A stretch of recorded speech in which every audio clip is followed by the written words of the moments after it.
الحمد لله نحمده ونستعينه والصلاة والسلام على سيد الأنبياء والمرسلين وعلى آله وصحبه أجمعين.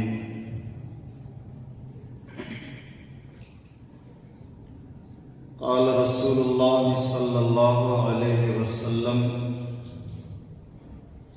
من تشبه بقوم فهو منهم، او كما قال رسول الله صلی اللہ علیہ وسلم.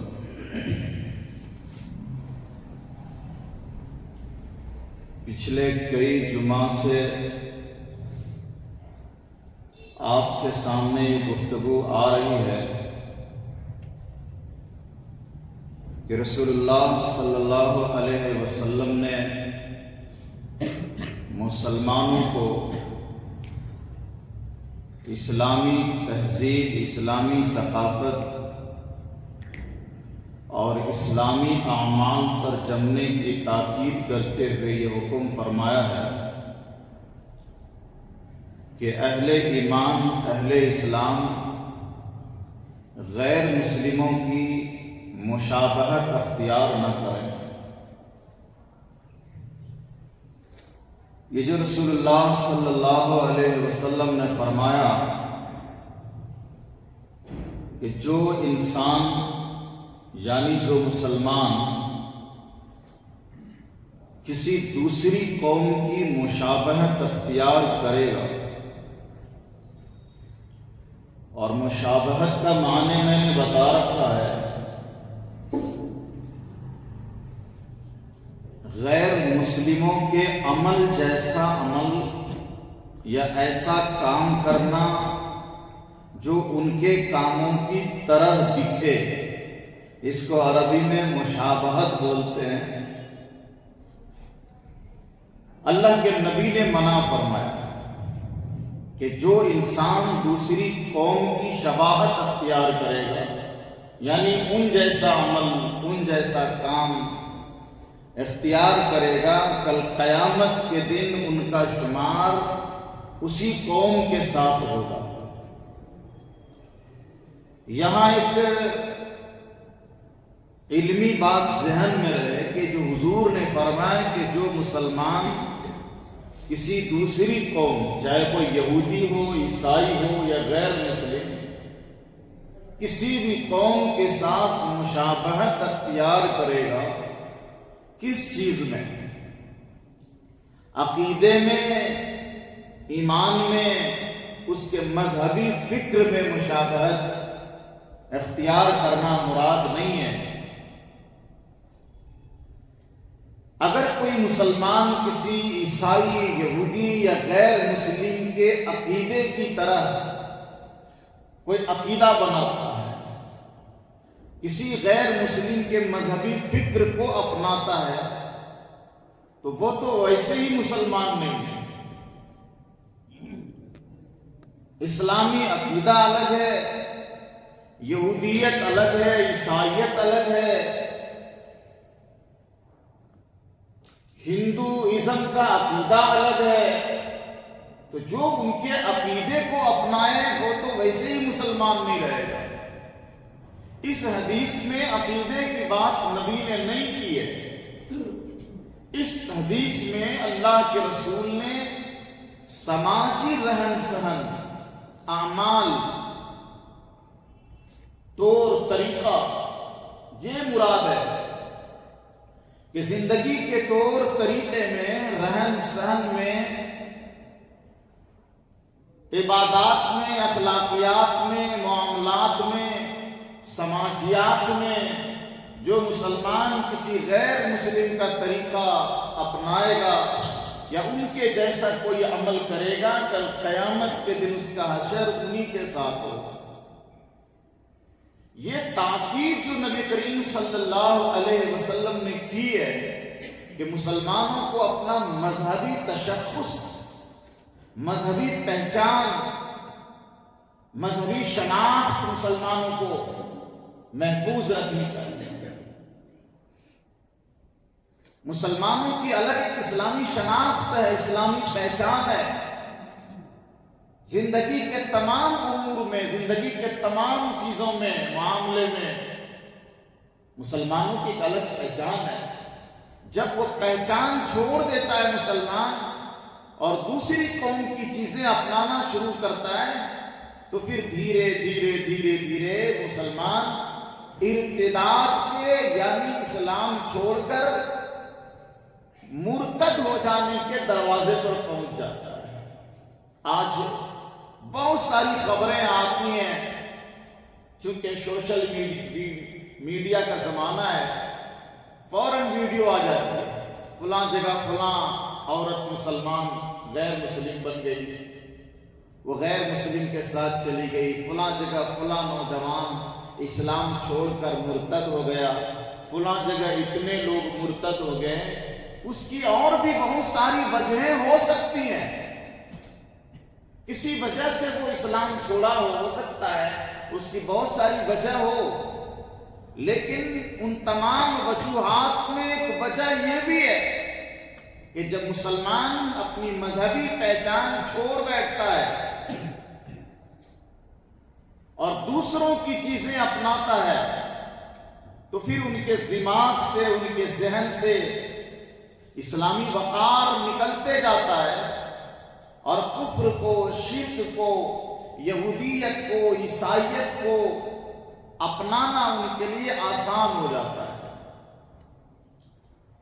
وہ دھیرے دھیرے غیروں کے ماحول کی چیزیں پکڑتا ہے یا پھر اس میں گھل مل کے رہتا ہے اور اس پر کچھ فرق نہیں پڑتا ہے. نبی کریم صلی اللہ علیہ وسلم کی ایک حدیث پاک ہے، حضور فرماتے ہیں کسی کے بارے میں تم یہ نہ پوچھو کہ وہ کیسا آدمی ہے، نہ پوچھو، اس کی ضرورت ہی نہیں ہے. اگر پتہ لگانا ہو کہ فلاں کیسا ہے تو حضور فرماتے ہیں کہ ان کے دوستوں کو دیکھ لو، بس ان کے دوست لوگ کیسے ہیں اسی سے معلوم ہو جائے گا کہ یہ انسان کیسا ہے. آج ہمارے بے شمار نوجوان ہیں جس کا اپنی مذہبی چیزوں کو، مذہبی اعمال کو، اسلامی احکامات کو، اسلامی ہدایات کو چھوڑ کر غیروں کے ساتھ رات دن اٹھنا بیٹھنا، ان کے تہواروں میں، ان کی مجلسوں میں، ان کی مذہبی چیزوں میں شریک ہونا. بے شمار نوجوان اس میں مبتلا ہیں. ہماری بہت ساری لڑکیاں غیر مسلم مردوں سے دوستی کر کے یا تو ان کے ساتھ رہ رہی ہیں یا پھر ملنا جلنا ہے، ان کے مذہبی تہوار میں، مذہبی فنکشن میں شامل ہونا ایک فیشن بنایا ہے. پھر دھیرے دھیرے ان کی چیزیں ان کے دماغ پر اثر انداز ہو جاتی ہیں اور پھر وہ اسلام چھوڑ بیٹھتی ہیں. تو آقا کریم صلی اللہ علیہ وسلم نے فرمایا من تشبہ بقوم فہو منہم، جو مسلمان کسی بھی قوم کی مشابہت اختیار کرے گا اس کا شمار ان میں سے ہوگا. رسول اللہ صلی اللہ علیہ وسلم کی چند چیزیں آپ کے سامنے میں پیش کروں گا، معلوم پہلے سے ہے آپ کو، لیکن سمجھنا ہے کہ ایسا کیوں ہے. چند چیزیں تو میں نے پچھلے جمعہ بھی آپ کو بتایا ہے، اللہ کرے ہم سب اس پر عمل کریں. مثلا مسلمان نوجوان مسلمان ہونے کے باوجود رسول اللہ صلی اللہ علیہ وسلم کی ہدایت کے خلاف ہاتھ میں کڑا ڈالنا مسلم نوجوان کا فیشن. ایک 4 گرام چاندی کی مقدار سے زیادہ بہت ساری انگلیوں میں انگوٹھی پہننا چاندی کی، سونے کی، مسلم نوجوان کا فیشن. گلے میں سونے کی، چاندی کی چین ڈال کے رکھنا مسلم نوجوان کا فیشن. کان میں بالیاں ڈالنا مسلم نوجوان کا فیشن. سر کو یہودیوں کی جیسا بنانا، بالوں کی کٹنگ بیہودہ ٹائپ کی کرانا. لوگ زیادہ تر یہودی اسٹائل بولتے ہیں. میں تو کہتا ہوں یہ یہودیت اسٹائل نہیں ہے، یہ پاگل پن ہے، یہ بیوقوفانہ اسٹائل ہے. ہر وہ انسان جس کے پاس بڑھیا دماغ ہے، دماغ سب کے پاس ہے، کسی کے پاس اچھا رہتا ہے، کسی کے پاس سٹیایا ہوا رہتا ہے، اس کو کچھ معلوم نہیں ہوتا ہے. تو جس کے پاس عقل سلیم ہے، اچھا دماغ ہے، وہ بھی نوجوان کے بالوں کے اس اسٹائل کو دیکھ کے گھن آتی ہوگی اس کو بھی. یہ کیا بال رکھنے کا طریقہ ہے؟ چاروں طرف مشین چلا رکھا ہے اور یہاں پہ خنزیر کی طرح بال رکھا ہے. یہ کون سا مذہب بتاتا ہے؟ یہ پاگل پن ہے، بیہودہ پن ہے، کم عقلی ہے. انسان سٹیا جاتا ہے، دماغ خراب ہو جاتا ہے تو ایسی گندی گندی حرکتیں کرتا ہے. تو یہ چیزیں مسلمان نوجوانوں کو شیطانیت کی طرف لے کے جا رہے ہیں. لیکن آج رسول اللہ صلی اللہ علیہ وسلم کی احادیث کی روشنی میں چند چیزیں آج بھی میں ظاہر کروں گا، بلکہ بنیادی طور پر ایک ہی عمل کی طرف میں آج اشارہ کروں گا. اللہ تعالیٰ ہم سب کی حفاظت فرمائے. یہ جو رسول اللہ صلی اللہ علیہ وسلم نے فرمایا اپنی امت کو کہ کسی دوسری قوم کے ساتھ مشابہت اختیار نہ کرو. تمہاری پہچان الگ ہے، تمہاری شناخت الگ ہے، تمہارا تشخص الگ ہے، تم ایک الگ قوم ہو، تمہاری عبادت کے طریقے الگ ہیں، تمہارے رہنے سہنے کے طریقے الگ ہیں، تمہارے چلنے پھرنے کے طریقے الگ ہیں، تمہارے پہننے اوڑھنے کے طریقے الگ ہیں، چیزیں بھی الگ ہیں. اپنے تشخص کو، اپنی پہچان کو برقرار رکھو. یہ رسول اللہ صلی اللہ علیہ وسلم کی سخت تاکید ہے. اور رسول اللہ صلی اللہ علیہ وسلم نے کتنے بہترین مثال سے اس کو سمجھایا ہے. اس پہ آپ غور فکر کریں کہ مسئلہ پہلے سے معلوم ہے آپ کو. مسئلہ کیا ہے؟ مسئلہ یہ ہے کہ 3 ٹائم ہے ہم لوگوں کے لیے، دنیا کے تمام مسلمانوں کے لیے. 3 ٹائم ایسے ہیں، ان اوقات میں، ان ٹائموں میں مسلمان نماز جیسی عبادت نہیں کر سکتا. منع. نماز میں کیا کرتے ہیں؟ نماز کے لیے پہلی شرط تو ہے بدن پاک ہونا چاہیے. تو آدمی پانی نہا لیتا ہے، غسل کرتا ہے، پاک ہوتا ہے، کہ وضو کرتا ہے، پاک کپڑا پہنتا ہے، پاک جگہ آ جاتا ہے. سمجھیے گا کتنی پیاری چیز ہے یہ. بدن پاک کیا مسلمان نے، پھر وضو کیا، پاک کپڑا پہنا اور پاک جگہ آیا. کس لیے؟ اللہ کی عبادت کرنے کے لیے. عبادت خدا بندی، اللہ کی عبادت کرنے کے لیے آیا، اپنے رب کی عبادت کرنے کے لیے پاک جگہ آیا. اس عبادت میں، اس نماز میں وہ قرآن پڑھے گا. کوئی دوسرا کام تو نہیں اس میں. قرآن پڑھے گا، اللہ کی کبریائی بیان کرے گا، پھر اللہ کی تسبیح بیان کرے گا، اور پھر رسول اللہ صلی اللہ علیہ وسلم پر سلام پڑھے گا، درود پڑھے گا. اتنا پیارا پیارا عمل ہے اس کے اندر، اتنا اچھا کام ہے. ایک کام بھی نماز کے اندر خراب نہیں ہے. لیکن 3 ٹائم ایسے ہیں، 3 وقت ایسے ہیں رسول اللہ نے منع فرمایا نہیں پڑھ سکتے نماز. سورج نکل رہا ہے، عند طلوع الشمس، سورج جب نکل رہا ہو رسول اللہ نے نماز پڑھنے سے منع فرما دیا. سورج جب ڈوب رہا ہوتا ہے رسول پاک صلی اللہ علیہ وسلم نے نماز پڑھنے سے منع فرمایا. سورج ڈوبنے کے ٹائم نماز نہیں پڑھنا. سورج جب نصف آسمان پر رہتا ہے نا، زوال سے پہلے. آج بہت ساری علمی بات، مسئلے کی بات بھی آج آپ کے سامنے آ رہی ہے. زوال سے پہلے زوال کے ٹائم نہیں، جب زوال ہو جاتا ہے نا تب تو نماز پڑھنا جائز ہو جاتا ہے۔ زوال سے پہلے، زوال کے معنی آتے ہیں ڈھلنا، سورج جب ڈھل جائے تو اب وہ بیچ نصف آسمان پر نہیں ہے، مغرب کی طرف چلا گیا، ڈھل گیا، اب نماز پڑھنا جائز ہے۔ زوال کا ٹائم ہو گیا لوگ بولتے ہیں، تو زوال کے ٹائم پہ نماز جائز ہے۔ زوال سے ذرا پہلے جب بالکل بیچ میں سورج رہتا ہے نا آسمان کے، اس ٹائم نماز جائز نہیں ہے۔ تو زوال کہتے ہیں سورج کے ڈھلنے کو۔ یہ چیز جو ہے نا بہت سارے، اللہ کرے جس کے پاس علم ہے، میں ان کی بات نہیں کر رہا ہوں، لیکن بہت سارے مولوی نما لوگوں کو بھی معلوم نہیں ہے۔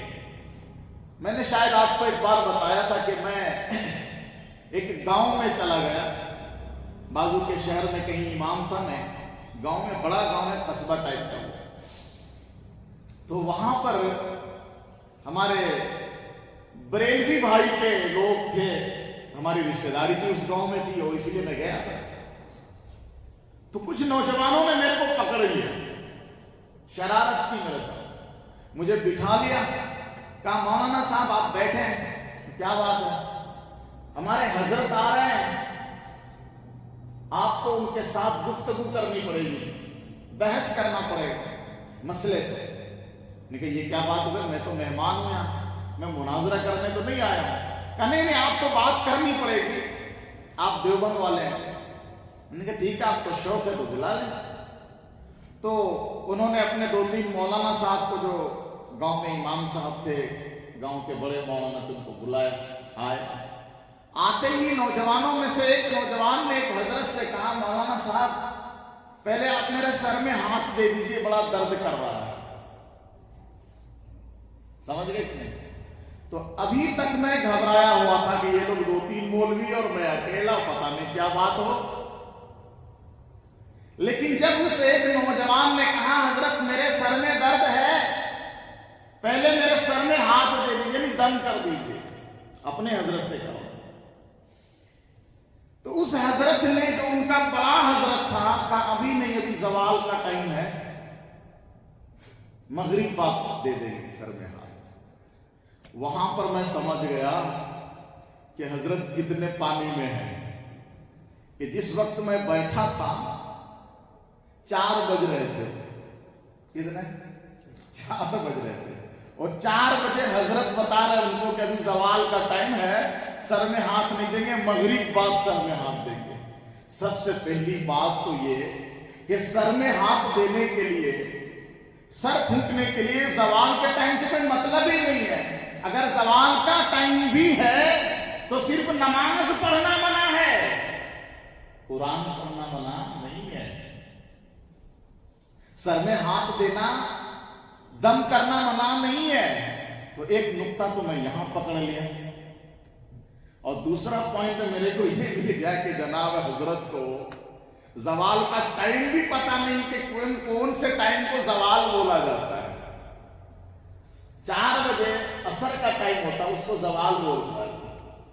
تو زوال جو ہے نا، جب سورج نصف آسمان پر رہتا ہے، بیچ میں نہ ادھر نہ ادھر، نہ مشرق میں نہ مغرب میں، بالکل بیچ میں، وہ زوال کا ٹائم، یعنی زوال سے پہلے کا وہ وقت ہے جس وقت حضور نے نماز پڑھنے سے منع فرمایا۔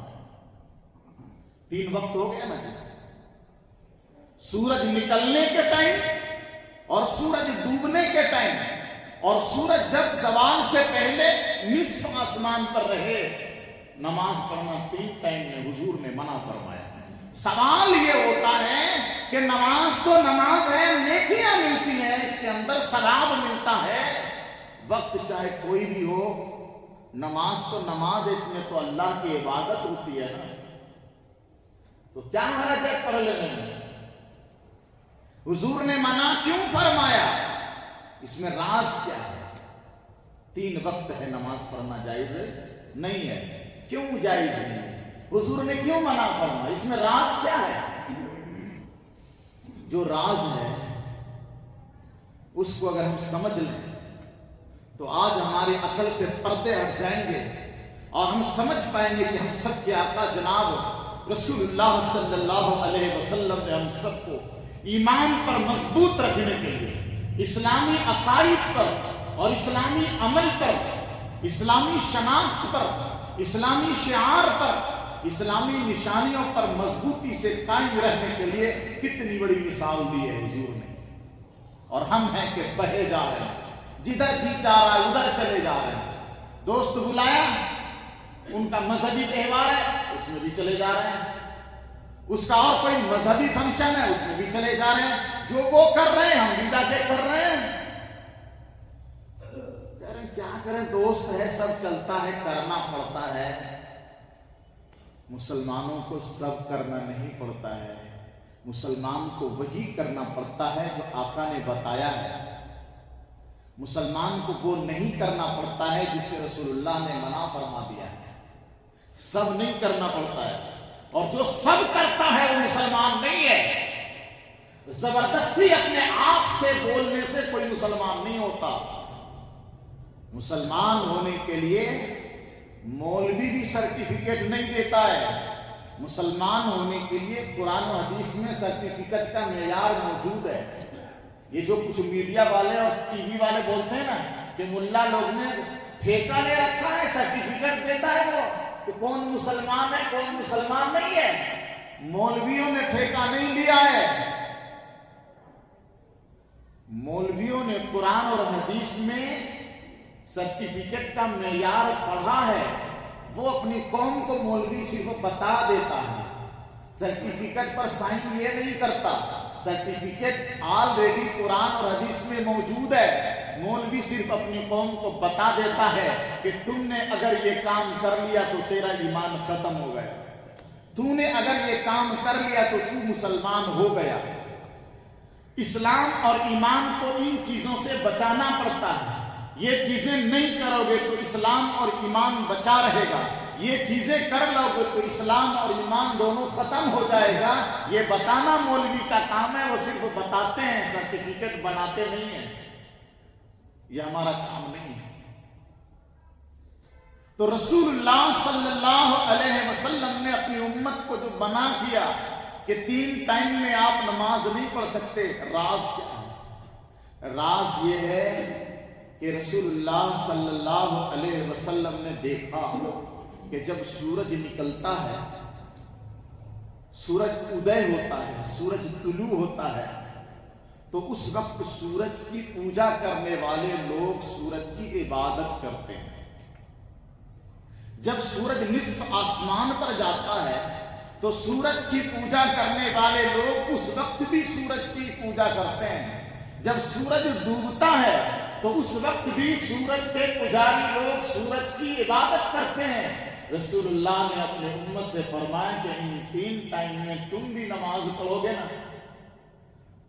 تو اسی جیسا تم دکھو گے، اس کے جیسا تیرا عمل سمجھا جائے گا کہ جس وقت سورج نکلتا ہے وہ بھی سورج کی عبادت کرتے ہیں اور یہ لوگ بھی نماز پڑھتے ہیں، تو کہیں یہ شبہ نہ ہو جائے کہ یہ لوگ بھی سورج نکلنے کی وجہ سے اس وقت نماز پڑھ رہے ہیں۔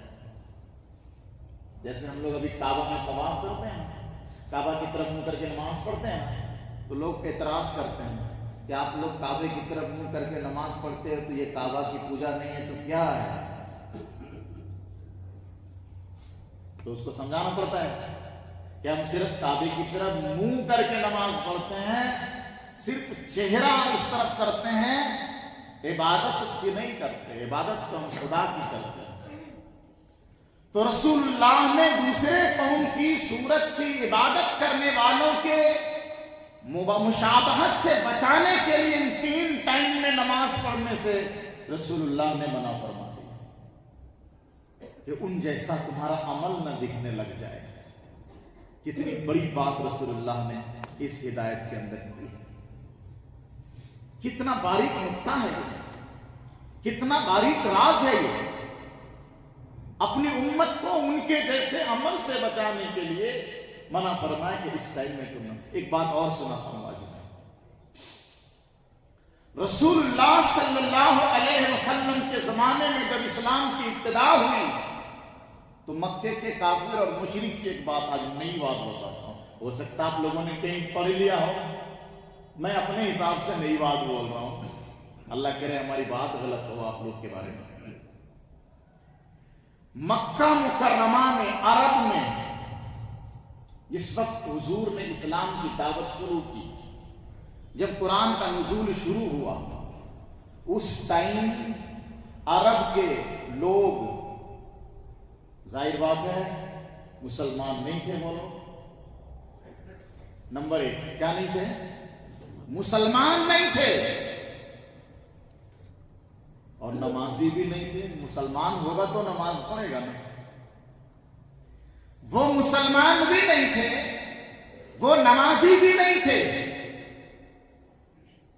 پر عرب کے مشرک بتوں کی پوجا کرنے والے، بتوں کی عبادت کرنے والے ٹوپی پہنا کرتے تھے۔ کیا پہنتے تھے؟ عرب کے لوگ کافر اور مشرک پگڑی باندھا کرتے تھے۔ کیا باندھتے تھے؟ وہ غیر مسلم ہو کے بھی اپنا سر ٹوپیوں سے چھپاتے تھے، پگڑی سے چھپاتے تھے۔ تو ٹوپی بھی پہنتے تھے، وہ پگڑی بھی باندھا کرتے تھے، جس کو امامہ بولتے ہیں۔ آج مسلمانوں نے ٹوپی پہننا چھوڑ دیا، عادت بنا لیا، کھلے سر نماز پڑھنا۔ اللہ کا کرم ہے آج ہماری مسجد میں تعداد کم ہے الحمدللہ، کوئی آ گیا ہوگا مجبوری میں جلدی میں، لیکن کوشش کریں ٹوپی پہنے نماز کا ٹائم۔ فرض نہیں ہے ٹوپی پہننا، ضروری نہیں ہے، لیکن ادب ہے، ادب ہے نماز کا۔ نماز بنا ٹوپی کے ہو جاتی ہے، پر یہ ادب کے خلاف ہے، رسول اللہ کے طریقے کے خلاف ہے۔ میں نے کہا نا رسول اللہ نے ایک دو ٹائم صرف حرم شریف میں جب حج کر رہے تھے اس وقت ننگے سر نماز پڑھی ہے، یا ایک دو ٹائم ہو، معمول نبی کا کھلے سر نماز پڑھنے کا کبھی نہیں رہا۔ تو غیر مسلم ٹوپی پہنا کرتے تھے، عرب میں پگڑی بھی باندھا کرتے تھے۔ رسول اللہ نے اس وقت مسلمانوں کو ایک ہدایت دی، یہ بہت نوٹ کرنے کی چیز ہے۔ پیارے پیغمبر نے اس وقت مسلمانوں کو، جو مسلمان ہو رہے تھے، ان کو ایک حکم دیا۔ کیا؟ یہ حکم دیا کہ تم ٹوپی بھی پہننا اور اوپر سے پگڑی بھی باندھنا، کیونکہ جو غیر مسلم تھے وہ یا تو ٹوپی پہنتے تھے یا امامہ باندھتے تھے، بس دونوں نہیں۔ رسول اللہ نے مسلمانوں کو حکم دیا کہ مسلمانوں تم ٹوپی بھی پہننا اور امامہ بھی اوپر سے باندھنا، دونوں چیز ہونی چاہیے تمہارے سر پہ۔ یہ حکم کیوں دیا حضور نے؟ اس لیے دیا کہ غیر مسلم ٹوپی پہنتے تھے، خالی ٹوپی، پگڑی باندھتے تھے، خالی ٹوپی، ان کے جیسا تم نہ ہو، ان کی مشابہت اختیار نہ کر لو، اس لیے تمہارا طریقہ الگ ہو جانا چاہیے۔ ٹوپی بھی پہنو، ساتھ میں امامہ بھی باندھو۔ پھر اب ہم خالی ٹوپی کیوں پہنتے ہیں کبھی، اور کبھی پگڑی باندھ لیتے ہیں، ایسا کیوں؟ بعد میں جب عرب مسلمان ہو گیا، مکہ مسلمان ہو گیا، تب رسول اللہ نے بعد میں اجازت دی کہ اب تم خالی ٹوپی بھی پہن سکتے ہو یا خالی پگڑی بھی۔ سمجھ گئے نا؟ بعد میں دونوں کی اجازت مل گئی الگ الگ پہننے کی۔ لیکن جب مکہ مسلمان نہیں ہوا تھا، عرب مسلمان نہیں ہوا تھا، تو رسول اللہ نے حکم دیا تھا مسلمانوں تم ٹوپی بھی پہننا، ساتھ میں پگڑی بھی باندھنا، تاکہ اس قوم کی مشابہت نہ ہو جائے۔ ایسا بچا ہے میرے رسول نے۔ اور ایک پوائنٹ کی چیز بتاتا ہوں، مسئلہ پہلے ہی سے معلوم ہے، میں صرف اشارہ کرتا ہوں آپ کو۔ رمضان میں رسول اللہ نے فرمایا افطار کا وقت جیسے ہی ہو جائے جلدی افطار کرنا سنت ہے۔ جلدی افطار کرنے کا یہ مطلب نہیں کہ اذان سے پہلے اور ٹائم سے پہلے شروع کر دو۔ جلدی افطار کرنے کا مطلب جیسے ہی ٹائم ہو جائے اب دیر نہ کرو، جلدی کرو افطار۔ حکم آ گیا، وقت ہو گیا، کھانا شروع کرو، دیر نہ کرو۔ کیوں؟ یہودی لوگ جب روزہ رکھتے تھے تو افطار دیر سے کرتے تھے. رسول اللہ نے اپنی امت کی ایک پہچان بنائی, رسول اللہ نے اپنی امت کی ایک شناخت بنائی. رسول اللہ نے اپنی امت کو حکم دیا کہ تم یہودی کی طرح نہ سمجھے جاؤ, تیرا عمل یہودیوں کی طرح نہ سمجھا جائے, تم جلدی افطار کرو, وہ دیر سے کرتے ہیں. یہ سکھایا رسول اللہ صلی اللہ علیہ وسلم نے. ایک چیز اور بتاتا ہوں, ایک بڑا مسئلہ آیا سامنے اور آپ لوگ کے فائدے کے لیے وہ چیز میں بتاتا ہوں. ایران والے نبی کے زمانے میں ایران والے ازار یعنی لنگی تہبند, وہ ٹخنے سے جتنا زیادہ لمبا ہوتا تھا اتنا بڑا آدمی وہ سمجھا جاتا تھا. ٹخنے سے نیچے جتنا لمبا کپڑا جائے گا وہ اتنا بڑا رئیس سمجھا جاتا تھا. تو شوق سے اپنے آپ کو رئیس سمجھانے کے لیے, اپنے آپ کو بڑا آدمی سمجھانے کے لیے لمبا لمبا ازار, کہ اس کو پکڑنے والا بھی ساتھ میں ہوتا تھا, وہ زمین پہ تہبند گھسٹتا تھا. یہ ایران کے لوگ کرتے تھے. تو ایران میں کون لوگ تھے اس ٹائم؟ مجوسی, جو آگ کی پوجا کرتے تھے. تو رسول اللہ صلی اللہ علیہ وسلم نے ایران کے لوگوں کو دیکھا کہ یہ تکبر کی وجہ سے, اپنی شان بڑھانے کے لیے, اپنے آپ کو بڑا دکھانے کے لیے ٹخنے سے نیچے لمبی تہبند باندھتے تھے. تو رسول اللہ کو ان کا یہ عمل پسند نہیں آیا. تو حضور نے اپنے امت کو کیا فرمایا؟ 2-3 حدیثیں میں لا رہا ہوں سامنے, اور ایک مسئلہ بھی آپ کے سامنے آئے گا. رسول اللہ صلی اللہ علیہ وسلم نے ایک حدیث کو یہ ارشاد فرمائی, لا ينظر اللہ یوم القیامت الی من جر ثوبہ خیلا. قیامت کے دن اللہ اس انسان کی طرف نظر اٹھا کر بھی نہیں دیکھے گا. قیامت کے دن اللہ اس انسان کی طرف نظر اٹھا کر بھی نہیں دیکھے گا جس نے اپنا تہبند لٹکایا تکبر کی وجہ سے. تکبر کی وجہ سے اپنا کپڑا, اور تہبند بول رہا ہوں اس کا یہ مطلب نہیں کہ پینٹ والے سرکشت ہیں. تہبند کا مطلب ہر وہ چیز جو کمر سے نیچے لوگ پہنتے ہیں, چاہے وہ پینٹ ہو, پاجامہ ہو, لنگی ہو, جو بھی ہو, جو بھی ٹخنے سے نیچے اپنا کپڑا لٹکائے گا, نبی نے فرمایا قیامت کے دن اللہ اس کی طرف نہیں دیکھے گا. تو یہ تو اچھی بات ہے نا کہ اللہ ہماری طرف دیکھے گا ہی نہیں. جب دیکھے گا ہی نہیں تو بچ جائیں گے. کیا بات ہے, یہی ہوا مطلب. حضور نے کیا فرمایا؟ قیامت کے دن اللہ اس کی طرف نہیں دیکھے گا جس نے اپنا کپڑا ٹخنے سے نیچے لٹکایا. تو ہم جیسے بیوقوف لوگ کہیں گے جب اللہ ہماری طرف نہیں دیکھے گا یہ تو اچھی بات ہے, جب دیکھے گا ہی نہیں تو پکڑے نہیں جائیں گے. تو نہیں دیکھنے کا مطلب یہ ہے کہ اللہ کی نظر تو سب پر ہے, وہ سب کو دیکھ رہا ہے, ابھی بھی دیکھ رہا ہے, قیامت میں بھی دیکھے گا. نہیں دیکھنے کا مطلب یہ ہے کہ اللہ کی جو نظر رحمت ہے وہ نظر رحمت اس انسان پر نہیں پڑے گی جس نے تہبند یا پینٹ یا پیجامہ ٹخنے سے نیچے لٹکایا ہوگا. تو اس حدیث کی بنا پر اور ایک حدیث حضور فرماتے ہیں ان اللہ تعالی لا يقبل صلاة رجل مسبل. اس انسان کی نماز اللہ قبول نہیں فرماتا ہے جس نے اپنا تہبند, اپنا کپڑا ٹخنے سے نیچے لٹکایا, اس کی نماز قبول نہیں ہوتی ہے. یہ 2 حدیث ابھی صرف آپ کے سامنے رکھ رہا ہوں. یہاں اب ایک مسئلہ آ گیا جو آپ کو سمجھنا چاہیے. میں نے پہلے ہی کہا کہ اب چونکہ سوشل میڈیا کا زمانہ ہے, بہت ساری ویڈیو سامنے آتی رہتی ہیں, بہت سارا کنفیوژن بھی ہو جاتا ہے. تو ہم نے بھی دیکھا, آپ نے بھی دیکھا ہوگا کہ چند مولوی حضرات نے کچھ ویڈیو بنا کر کے سوشل میڈیا پر ڈال رکھا ہے. ان کا اپنا ایک مسئلہ ہے کہ جو نماز میں پینٹ فولڈ کرتے ہیں نا, نماز پڑھنے کے لیے پینٹ نیچے سے فولڈ کرتے ہیں, تو کچھ علماء نے ویڈیو بنا کے اپلوڈ کیا ہے کہ پینٹ فولڈ کر کے نماز نہ پڑھو. پینٹ فولڈ کر کے نماز پڑھنے سے نماز نہیں ہوتی ہے، یہ مکروہ تحریمی ہے۔ مکروہ تحریمی کا مطلب حرام کے قریب۔ تو پینٹ فولڈ کرنے سے نیچے سے منع کرتے ہیں۔ کیا کرنا پھر؟ اب اتنا لمبا لمبا سلا رکھا ہے نا، وہ کہتے نہیں چھوڑ ڈالو، ایسے ہی رہنے دو، نماز پڑھ لو، نیچے سے پینٹ فولڈ نہ کرو، منع ہے۔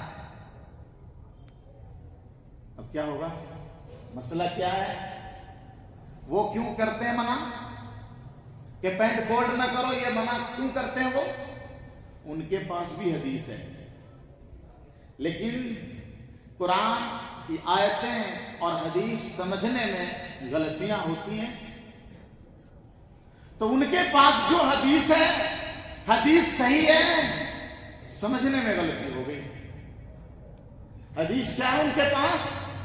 ان کے پاس حدیث ہے کہ رسول اللہ نے نماز میں کپڑا سمیٹنے سے منع فرمایا ہے، نماز میں کپڑا سمیٹنے سے منع فرمایا ہے۔ امرت الا اکف شعرا ولا ثوبا، اللہ کے رسول فرماتے ہیں کہ مجھے منع کیا گیا ہے کہ میں بال سمیٹوں یا کپڑا سمیٹوں، منع ہے۔ اور ہے شیخ عبد القادر جیلانی رحمۃ اللہ علیہ فرماتے ہیں کہ منع ہے، مکروہ ہے نماز میں کپڑا سمیٹنا، نماز میں، وہو فی الصلاۃ کا لفظ ہے۔ تو یہ تو ہم بھی کہتے ہیں نماز میں، جب آپ نے نیت باندھ لی نا، تو نماز میں کپڑا سمیٹنا جو حضور نے منع فرمائے، وہ کپڑا سمیٹنا منع ہے جو آدمی سجدہ میں جا رہا ہے نا، ابھی نیا نیا کپڑا سلا کے آیا ہے سفید سفید، اور اس میں جو آئرن مارا ہے، اب یہاں تو ہم نے قالین بچھوایا ہے نا، بنگلور میں تقریباً سبھی مسجدوں میں کارپیٹ رہتی ہے، لیکن ساری دنیا کی ساری مسجدوں میں یہ قالینیں نہیں رہتی ہیں نا، میلی پرانی چٹائیاں پڑی رہتی ہیں، اس میں دھول رہتی ہیں، اور کہیں چٹائی بھی نہیں ہے، مٹی پہ نماز پڑھ رہے ہیں، مہنگا سادہ سفید کپڑا آئرن مارا ہوا نیا نیا پہن کے آئے اور نماز کی نیت باندھ لی وہیں پہ، وہاں قالین ہے نہیں۔ جب رکوع میں جا رہے ہیں تو کہیں یہ مڑ نہ جائے، خیال رکھ رہے ہیں، سجدے میں جا رہے ہیں تو اوپر سے ایسا کرتا اٹھا کے جا رہے ہیں کہ پاؤں میں دب نہ جائے گھٹنے میں، اور پھر اس کا آئرن نہ ٹوٹ جائے، اور پھر نیچے جائے تو کپڑے میں دھول نہ لگ جائے، تو پیچھے سے سمیٹ رہے ہیں، یہ منع ہے۔ نماز میں، سجدہ میں، رکوع میں جاتے ہوئے کپڑا سمیٹنا منع ہے۔ یا نماز کی نیت باندھ لی آپ نے اور نماز میں ہی آستین سمیٹ رہے ہیں، ایک عادت لگی ہوئی ہے، یہ بے ڈھنگا لگے گا نہ سمیٹو، تو نماز میں دھول لگنے کے ڈر سے، گندا ہونے کے ڈر سے، کپڑا چور ہونے کے ڈر سے کپڑے کو سمیٹنا یہ منع ہے۔ لیکن اگر ہم ایک شرعی حکم کو پورا کرنے کے لیے نماز سے پہلے کپڑا فولڈ کر رہے ہیں تو یہ منع نہیں ہے۔ شرعی حکم کیا ہے؟ شرعی حکم یہ ہے کہ نماز میں ٹکنا تو نماز سے باہر بھی مومن کا کھلا رہنا چاہیے، لیکن جب آپ نماز پڑھ رہے ہیں تو نماز میں اور بھی کھلا رہنا چاہیے، ڈھکا نہیں رہنا چاہیے ٹکنا۔ اب پینٹ لمبی ہے، نماز پڑھنی ہے، ایک حکم پورا کرنا ہے کہ ٹکنا کھولنا ہے، تو ہم فولڈ کریں گے، اور نماز سے پہلے فولڈ کر رہے ہیں۔ نماز میں فولڈ کرنے کون بولا جی تم کو؟ نماز سے پہلے فولڈ کر لو، منع نہیں ہے۔ کیوں؟ ٹکنا کھلا رکھنا مکروہ تحریمی ہے، اور اگر ہم مان لیں کہ کپڑا سمیٹنے سے منع ہے تو زیادہ سے زیادہ یہ مکروہ تنزیہی ہے۔ ٹکنا چھپانا حرام ہے، کھولنا ضروری ہے، تو کھولنے کے لیے ہم فولڈ کریں گے، ناجائز نہیں ہے، فولڈ کر سکتے۔ جو لوگ کہتے ہیں کہ فولڈ نہ کریں منع ہے، غلطی پر ہیں۔ ایک مسئلہ یہ بتایا میں نے، حضور نے مجوسیوں اور ایرانیوں کی طرح تمہارا عمل نہ ہو جائے اس لیے ناپسند فرمائے کہ تمہارا کپڑا ٹکنے سے نیچے لمبا نہیں ہونا چاہیے، اسی لیے سارے علماء ٹکنے سے اوپر کپڑا پہنتے ہیں۔ سمجھ گئے کہ نہیں؟ تو یہ غلط مولوی ہیں وہ لوگ جو کہتے ہیں کہ بڑے بھائی کا کرتا پہنے اور چھوٹے بھائی کا پاجامہ،